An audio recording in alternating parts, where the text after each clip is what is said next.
He whispers fear, he wields the sword, but he cannot silence the living word. Every drop of blood becomes a seed, every broken heart cries out a creed. The gates of hell will not prevail, God's truth will stand, it will never fail. From martyrs to saints, their crowns are Finding the right words to use for this song. I have you in mind, so it won't take so long. Love is not afraid you, but you're here, and so I love you.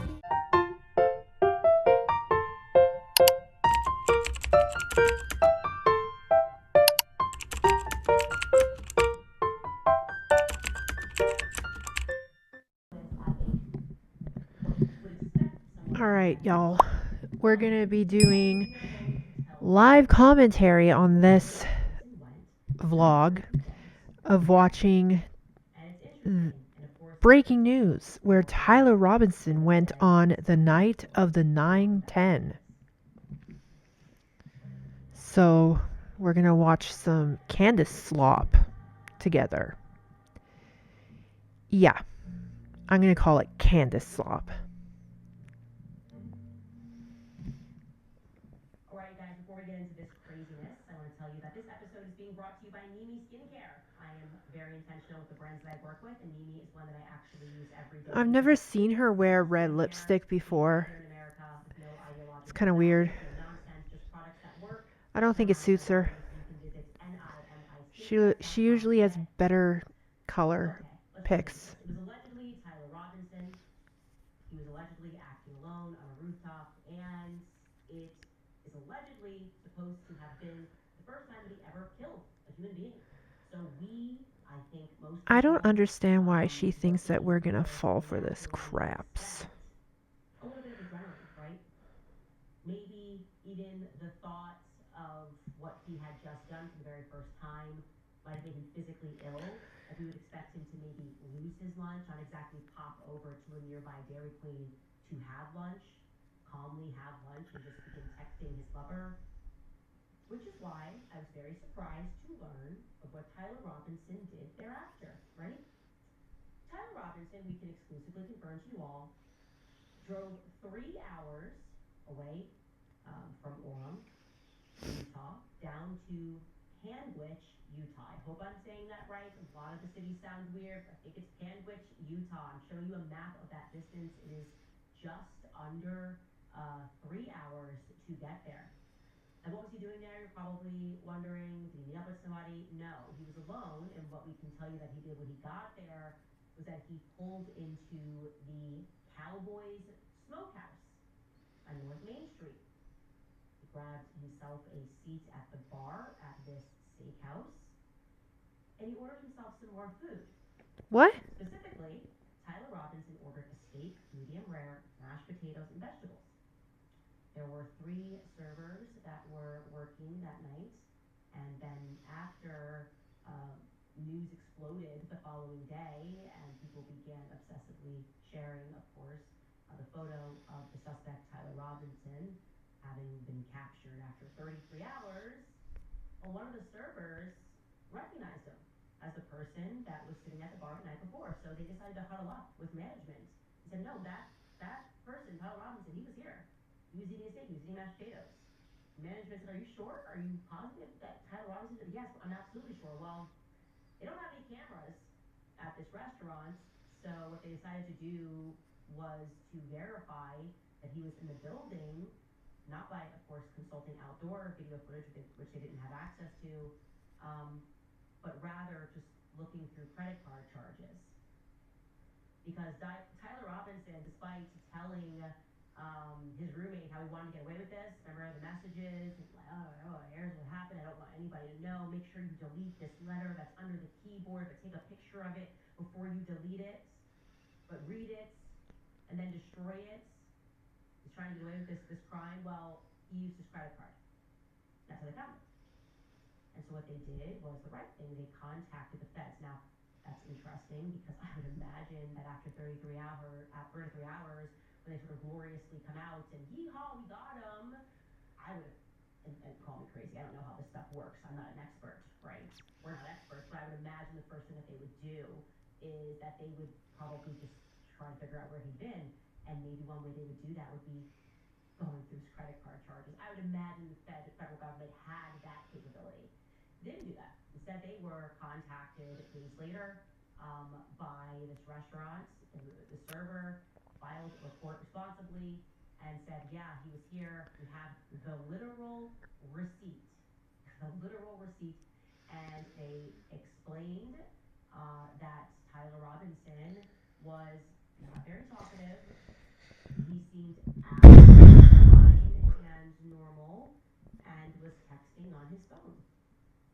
Maybe that's when he was sending more messages to his lover as he was eating a steak. He was Yeah. sure hungry, is what I would say. Wow. Nonetheless, didn't have the jitters. He wasn't scared. He was just hungry. Now, what's fascinating to me is what happens after. Because, again, I'm expecting that the feds would go, well, let us get down there. Let us get down to Panguitch. Let us start interviewing everybody. Let's start checking all these cameras around here to see if we've got them. No. That's what we did. They sort of were obliged to call them back and to say, okay, what happened? And then that's it. The trail goes cold. Now, remember, I told you guys Oh, man. that I spoke with the lawyer. This would obviously be Erica's lawyer because she's listed as the victim. Dear God. And they asserted that this part of the process, what happens next is that the investigators, separate from Erica, are supposed to be, well, investigating. They're supposed to be going around trying to gather more information to prove their case that this is definitely the shooter and he acted alone. Why do you not believe that he is when there's so much evidence that he is? Gone down to this restaurant. I can tell you guys today, they have not. Nobody. Well, what is the point in going to a restaurant when they already have the evidence that he killed Charlie Kirk? And seeing what they saw and learning about Tyler Robinson's demeanor. It's not that kind of an investigation. He's a psychopath. There's nothing to learn. That's what he was. It was just he went down and he had himself a steak after he had some Dairy Queen. Now, 3 hours is a long ride. I get it. Probably hungry. And I get that he used his credit card because, I don't know, I guess he's Gen Z. He's never Oh, had, Lord. DVDs and stuff. They've always had the technological capabilities. He doesn't even know what cash is. He didn't even think about just going to an ATM and getting cash out to pull off this crime. He thought through everything else, how to scale the rooftops, how to make this happen, where exactly Charlie was going to sit. But everything else kind of falls apart afterwards. All he could think about was getting food, and he decided the best way to try to get away with murder was to use his credit card. Now, What? the fact that he's a 4.0 He's not trying to get away with it. He knew he was going to get caught. That's why he wrote those messages to his might just get lover. So here is what our now updated He timeline obviously knew he wasn't going to get away with it. that, and I think that we also It's, need to revisit, which we are, listen, the Dairy Queen. we have to understand. Tyler Robinson knew what he was doing, okay? He knew that targeting Charlie Kirk, a very public political figure, was going to be huge, right? He knew this. And if he didn't, then he doesn't have a good GPO or whatever, GPA or whatever it's called down in the States for your, education. Obviously, he's not a prodigal son. Obviously, he's not a genius on the rise.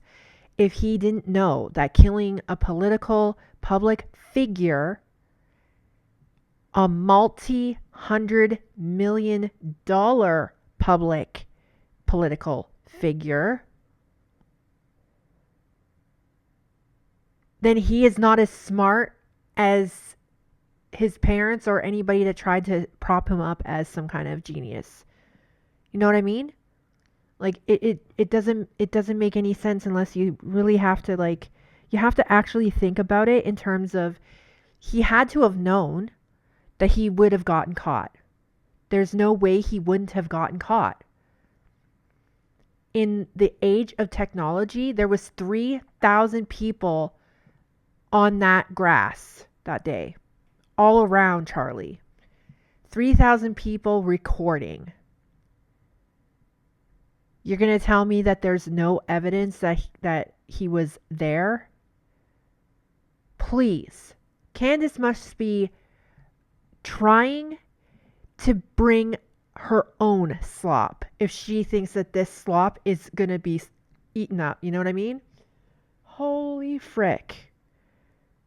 Stop, because it had to have occurred earlier than we had initially documented. It definitely happened, but I think the time frame of the stop is wrong, because if we need 3 hours to get from Orem down to Panguitch, and I have confirmed that that happened, again, there is a literal receipt, and the FBI knows about it, and has that in their possession, then it's got to be earlier, right? It's got to be slightly earlier that he went to Dairy Queen, which would track for me, because if we know that he was throwing clothes out in the Dairy Queen, that's probably going to be a little bit closer to the shooting, and he's not going to hang around.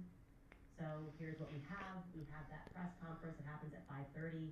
At 5:59, Cash Patel tweets that the subject, erroneously tweets, the subject in custody has been released, because, sorry, they had erroneously tweeted that they had him before that. Our investigation. So she has like this After 6 o'clock p.m. PDF file of like a timeline. The first correspondence to have taken place between Tyler and Lance, based on the conversation that they were having. 6:38 is when we initially had, when that photo was taken, that photo was captured at the Dairy Queen, and I will update that for you guys. I am going back and trying to be more precise, wondering if that needs to be adjusted by an hour. Maybe it was actually 5:38 p.m. and time zones were wrong. I'll follow up with you guys there. And now we can add that 8:45 p.m. That's the time, approximately, that Tyler turned up in Panguitch, Utah. Again, that is 3 hours away from Orem. He has a meal at the bar counter, and then he leaves around 9:30 p.m.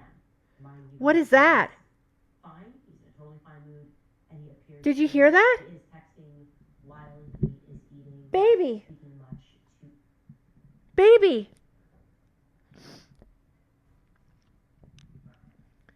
Sorry guys, there was like some kind of weird banging. It shook the floor and it startled me and I didn't know what was going on. So I had to go in and check out what was going on. It's probably our neighbors being idiots. Ugh. Servers.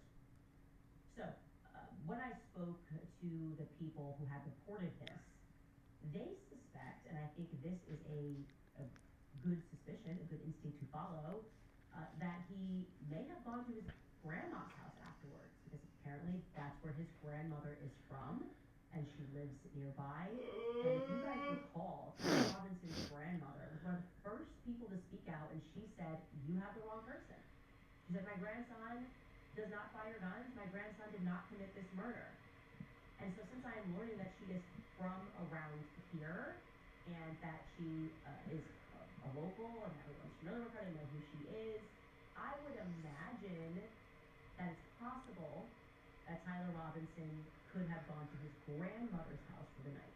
Again, we don't know that as a fact. I am putting it out there because this is an investigation. And by the way, if you are somebody who is around or rather operates a business around the Cowboy Smokehouse, you may have footage that you're not even aware of. If you have information, maybe the feds called around, I don't know, please, we are inviting you to send us an email to moretips@CandaceOwens.com, but we can now officially plot that in our timeline, and it just makes the feds story more, it's just unbelievable. Just unbelievable. It is believable. Nothing they are saying makes any sense. What you're saying doesn't make any sense. Stories that we have broken, because one of my favorite things ever is how, no matter how many stories we break, no matter how much information we provide, the haters will forever say, "She has presented no evidence." They're just going on vibes and a dream. Yeah. On the Candace show. That's right. She had a dream, and now she's just blindly pointing the finger at everybody. And so I actually decided, while we were on break, that I had time to put together a list, and this is by no means definitive. This is just a list of stories that we have broken on this show. So here we go. Charlie's text messages, that was a pretty big one, showing that he was in fact abandoning the pro-HB. Okay, he wasn't abandoning. 48 hours Okay, so this was actually debunked. So those text messages that she's talking about him abandoning the pro-Israel cause, he was frustrated because of one of his donors backing out because of Tucker Carlson or whatever. It was just that stuff, right? But the other people that were in that text chain with him confirmed that he was just frustrated.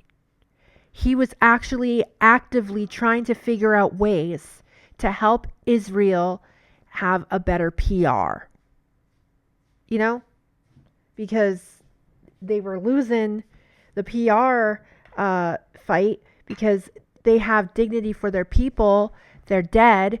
And the bodies of those that were desecrated and things like that. They didn't want to just do what the Palestinians were doing and film dead bodies and film families crying and weeping over dead bodies and things of this nature. They have more dignity than that. You know what I mean? And they also respect the dignity of the person's body, of the person who passed on. Just like in Catholicism, we have a very huge reverence for life and for the body and for the remains. That's where we get it from. Judaism. Judaism. Judaism. We get it from that. Our Catholic religion looks a lot like Judaism because it is a branch of it that Jesus started. So what she's saying there, the text messages were not proof that he was abandoning Benjamin Netanyahu. Okay? He was not. Her second story that broke the evidence we provided. Photo of Tyler Robinson at Dairy Queen the day of the assassination. Now, I don't think that she broke that story or that evidence. I have been noticing that a lot of her stuff comes from X, from other people already posting it. For instance, the text messages of Andrew Covet that I shared with you guys on my on one of my podcasts. I think it was the 2-hour one that's up on YouTube. It was actually my vlog, but I then later decided to do a podcast. And anyway, that video of her saying, "Oh, I got these text messages for a so-called alibi." Well, it wasn't even sent to her. It was sent to someone else. And she had screen recorded, screenshotted what that person had gotten from Andrew Covet and said this.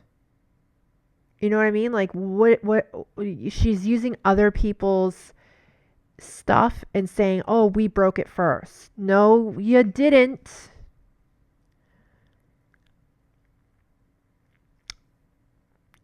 Yeah.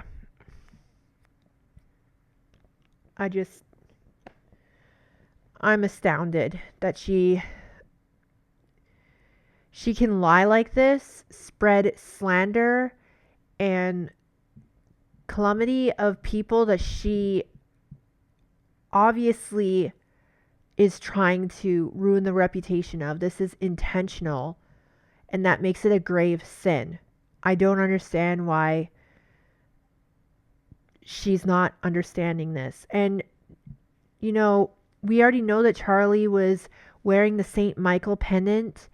We knew that. I knew that he was wearing a necklace that day. Everybody was saying that, oh, that was the blood pouch string. No, that was his necklace. I assumed it was his cross because I watched all of his videos for 2 weeks up to that point where he was assassinated, and I had noticed that he wears a necklace, right? And so I already knew that he was wearing a necklace. I had assumed it was his cross, but then when he was assassinated and then Erica held the necklace outside of the car, I saw that it was a cross and something else, and I couldn't see what the other pendant was because it's very blurry when somebody's driving and holding something out the window. So it was actually Erica that said that it was the St. Michael necklace. The night of the assassination, she said it in her speech. So she didn't break that either. Now, apparently, she's saying that she broke the evidence that he had a private Catholic funeral mass. There's no actual evidence that that happened. There's no actual, like, Erica's never confirmed that he's had a private Catholic funeral mass. She didn't confirm that he's been placed in any funeral area because she didn't want somebody to go and desecrate his grave. You know what I mean? So she kept that very secret of where he's at. So she's not breaking anything super controversial there either. And we already know that Charlie Kirk was going to mass once in a while because he really, really loved the reverence, the smells, and the environment inside of a Catholic church. We already knew that because he spoke about it many, many times. The only thing he couldn't get past was the Mariology. If he could have gotten past that, I'm pretty sure he would have been Catholic. But he was very stuck on the Mariology portion of it. There was no blood on the back of Charlie as he went down. The bullet did not pass through. We knew that too already, but he was covered in blood by the time he got to the SUV. If you look carefully at the photos and even one of the videos of them carrying him, his whole entire arm is covered in blood from when his neck was bleeding out. So, yeah. Photos from inside Charlie's SUV after his assassination. Now, I think that was very insensitive. I don't know how she got those photos, but I feel like that was very, very insensitive. Those are private, personal photos of a crime scene. I don't know how she didn't think that that would be inappropriate. You know what I mean? Just most of what she's doing and saying is inappropriate. And it's just, oh my Jesus, Jesus, Jesus, my Jesus. Please, just keep me calm. Okay, let's continue with this Candace slop. Where he was assassinated, despite the fact that everyone lied about that fact. We presented the photo of Tyler Robinson at the Dairy Queen on the day of the assassination. Tyler Robinson, we're going to tell you today, then went to the Cowboy Smokehouse that evening and likely, I should put likely there, avoided traffic lights. We can also tell you that Tyler Robinson called out of work on the 11th. That's another story breaking here, citing poisoning. He called out of work very early in the morning on the 11th, and he also called out of work on the 10th, saying that he had to help his grandmother move furniture. That is an interesting data point that I would like to present to you. Again, he is using his grandmother as an excuse. I was the state government and I had unlimited resources in the form of people's tax dollars. I would probably be wondering if he went to his grandmother's house that night. Just saying. Tyler's working at Wild Electric, by the way, in Santa Clara, Utah. I did not break that story. That was already in the news, but you may have missed that. And yeah, that was his excuse. He had to help his grandmother. I also broke the story about Charlie's Catholic considerations. I didn't even mean to break that one, but then I had to present the receipts because people were acting crazy about him attending Mass, praying the rosary, that he died wearing a St. Michael pendant, that he had a private Catholic funeral Mass. I also broke the story regarding Terrell Farnsworth's strange behavior moments after the assassination. I broke probably the biggest story of all, actually. It is the only reason that we are still discussing this. It's the only reason that we realize the single reason, the first reason rather, primary reason that we recognized the feds were lying to us was because I broke the story that there was no blood on the back of Charlie as he went down, that the bullet did not pass through. I also presented to you guys the photos from inside Charlie's SUV after the assassination. I broke the story that the feds did not impound that vehicle. Broke the story that the feds seized the cameras inside the hospital. The feds blocked Dr. Trotter from returning to his operating room, and that a phone call was then placed to DC. We are still trying to figure out to who received that phone call, which allowed Dr. Trotter to go back into his operating room. We broke the story that Andrew Kovett lied about the Superman neck. That quotation never came from Dr. Lee Trotter at all. It allegedly came from Erica in a moment of upset. We broke the story that Charlie texted Dan Flood and Andrew Kovett the night before, saying that he was afraid that they were going to kill him. This has now been confirmed by Erica, or at least it was confirmed to me from Erica. We broke the story that Netanyahu called Charlie to make an offer to take Turning Point to the next level. That story is being disputed by Erica. That's a Turning Point on Turning Point fight, okay? I don't know who to believe, but I will say that I confirmed that separately from Andrew Kovett, with someone that's now had communication with Andrew Kovett, so I tend to believe that that offer did indeed come through. We broke the story about Fort Huachuca, and we're not done with that. We presented the military police report, backed that up with evidence that Mitch was telling the truth about what happened on September 9th. We broke the story about the Egyptian planes. Trains? That document we still have for you, which is coming forward. We will be proven correct on that as well. We broke the story about the bomb dogs failing to detect the recently discharged weapon on September 10th. That it was actually the feds that then directed a rookie police officer, 3 rookie police officers, to find it. We also broke the story of the massive check that was coming to Turning Point USA from Pierre. Is it Pierre DuPont? Is it Pierre Falcone? I think it's Pierre Falcone. I really do believe it's Pierre Falcone for a lot of reasons. We are still looking for more information. So when it comes to receipts and evidence, we have been presenting a lot of it. No, that's just a list. We don't care. We don't want credit, actually. What I want is for this to be solved. I want to know who killed Charlie Kirk, and I don't believe it was Tyler Robinson. And on that note, we should get back to the Fort Huachuca story. Oh, Lord, have mercy. Yeah, let's see what your interesting lead is. Oh. I should say, for good measure, that Turning Point USA would like us to clarify that while, yes, it is true, the tent idea was initially brought up by Elizabeth McCoy, it was ultimately a group decision to move forward with the idea, a group decision between the events team and the exhibitor all team. Now,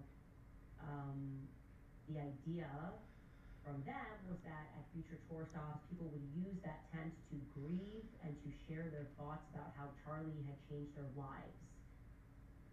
I think, just as a spectator here, there are other ways to grieve, and you can still share stories about how Charlie...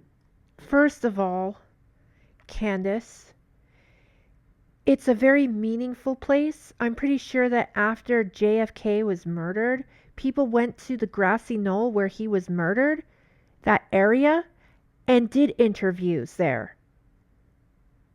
What his presidency meant to them, what he meant to them as a person. So you saying that just makes you sound stupid. I'm going to say that right now because if I could go to any places that my dad was at, I would like to go there. You know what I mean? I would like to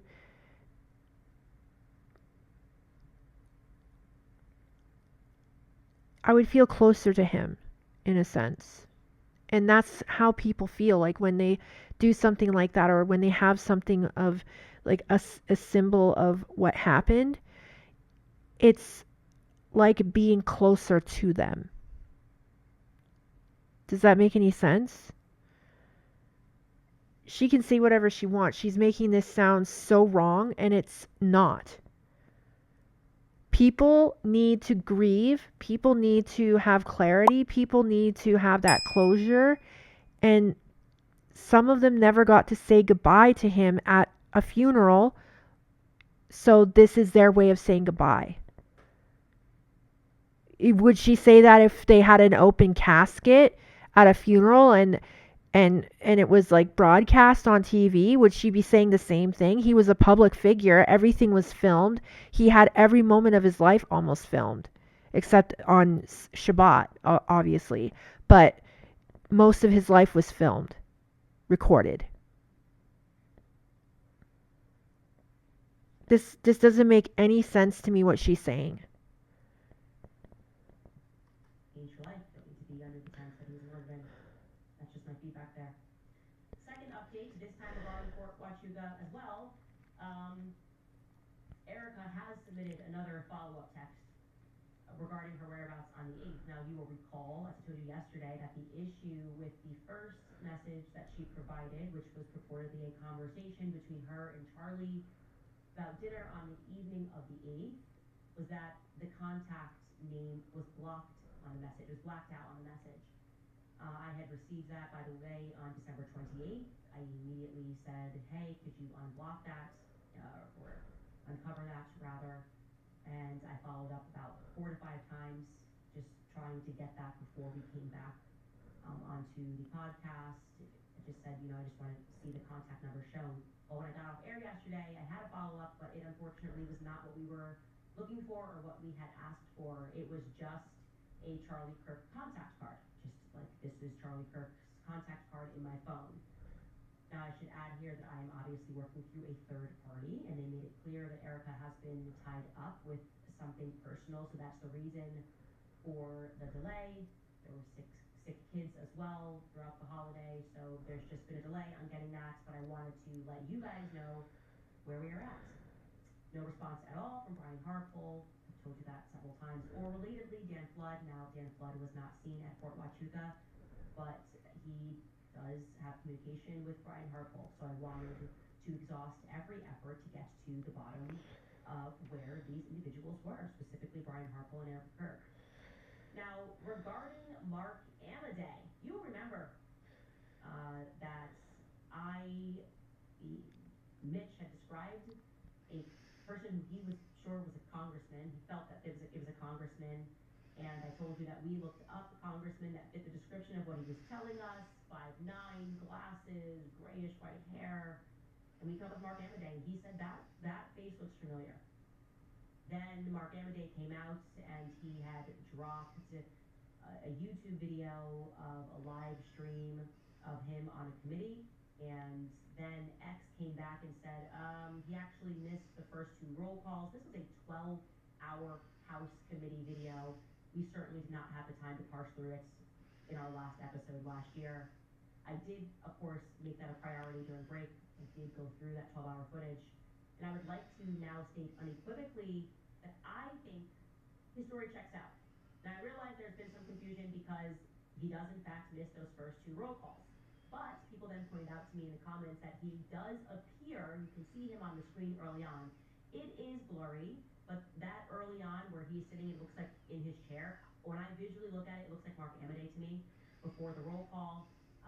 Now, it's certainly by no means definitive, but I think it is indeed very likely that the person that we see on camera is Mark Amaday early on in the hearing, and I am not here to try to make someone fit into the story. I want to actually find the right person and eliminate the wrong people.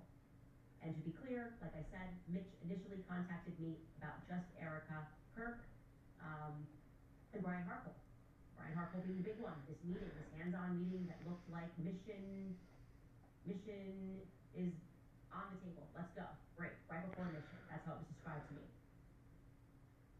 Now, regarding Mark Amaday, there is someone else that I believe that we should look into. Okay? Follow one lead, doesn't lead where we think it's going to go, we can pivot, and something interesting has come up. Now, I will start by restating, I have never felt good about Terrell Farnsworth. Okay? Who the Now, f- since that very first phone call I had with him, Oh, which right. This is the actually, guy that filmed one thing himself he had 30 me seconds after Charlie was I shot. would Okay. say was the very first moment that I went, something's not right here. Told you guys, he started lying to me repeatedly. Weird. Energy was weird. I was like, what's going on? Why are you being weird? First of What all, is you're not talking like a well, New you Ager. know, You're not talking like a why Catholic. you took the cameras out. I'm sure there's a logical reason. It is kind of weird that you're there. Why are you there? He's all over the place. And again, this is not in the immediate aftermath. This is not first 48s. We've got the jitters. Charlie Kirk's killed. This is like a week past that. And I expressed repeatedly to my audience that something was not right with that phone call. As soon as I hung up, I said to my team, and I'm quoting myself here, that man is guilty of something. He's guilty of something. He's lying about weird stuff. I don't know how to send a file. What do you mean?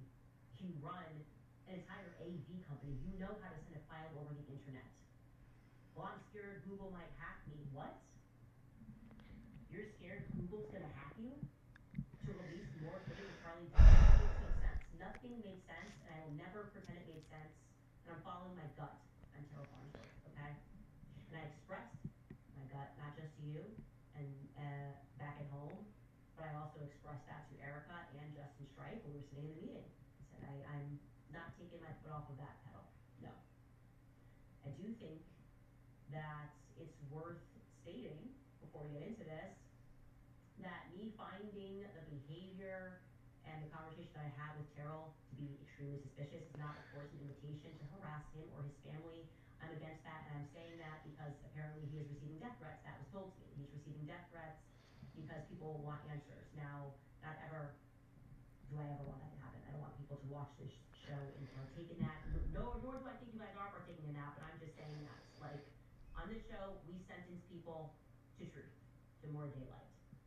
And the reality is that I don't trust people who lie repeatedly. Yeah, but when I you don't. dehumanize It's people during a with the time when I rhetoric was and the doing words that Homemaking, you use a very against important them, spin-off it show with people literally involved in crime. incites people And to I want to show you vigilantism. guys this as well exclusively, a still image of the much longer video I have that was shown to me of Charlie from behind. Okay, this is the video, and you can see um, what we have there. That's Charlie's necklace that's hanging. There's no blood on Charlie. There was absolutely no blood on Charlie. Not only did the bullet not go through, it didn't even cause any sort of destruction. And I follow that video until he goes down. There's nothing that we would expect to see from a 30-06. And again, I have a close-up of this. That's his chain. There's no question that what you are seeing there is his chain. And the only blood that I saw was blood in his hand, which was spurting forward, to be clear. This this doesn't make sense to me. It doesn't make That's sense to Nick. disgusting, It doesn't make sense to Candace. anybody who knows anything about guns. It just doesn't. And Charlie was in pretty good shape, except for That the was a disgusting display. Like, graphic video that was shown off. That was strictly on mine. Now, I'm going to add here another person who I do not trust at all for many reasons, because one of them being he's a sexual deviant. He's also been indicted for crimes by the state of Arizona, federal crimes, for which he was recently pardoned by man, that President just Donald free Trump. traumatized me about Many it. Fuck. assume that a person who commits a crime like Sorry, guys, that for will cussing, commit but crimes in the future. I didn't like the A lot first of people video that went argue around those of court it cases very against him. close up A and perfectly seeing logical the spray explanation coming out and him falling, that and the you know, person who's involved and then she had to show that. in doing the wrong thing might keep it up. A person that seems motivated by money, a person who factually was in debt and was having his payments garnished at Turning Point USA, who then blinks and becomes a millionaire working for a charity, might be a little bit shady. I think Tyler Boyer is a logical conclusion that he is at best a very shady character. I'm going to stand by that. 10 toes down. Now, because I was hyperfixed on Tyler Boyer, I decided to ask Erica in person during our sit down how she met Tyler. It was actually, I had 3 questions when I went in there that I wanted to get the answer to. That was actually my number 1 question. Because I don't know much about the story of how Tyler met Charlie Kirk. And I now desperately wish that I remember, that I could remember what Charlie told me about that. How did they get Anyway, you guys, I will be back in my next vlog and we will discuss some more of that. And I just hope that you guys steer clear of any of this Candace slop, y'all. I'm already regretting watching this episode. But I love you all and I hope that you guys have a wonderful day and I will catch you in the next one. Love you all very, very, very much. Later for now and goodbye and see you very, very soon. Bye bye.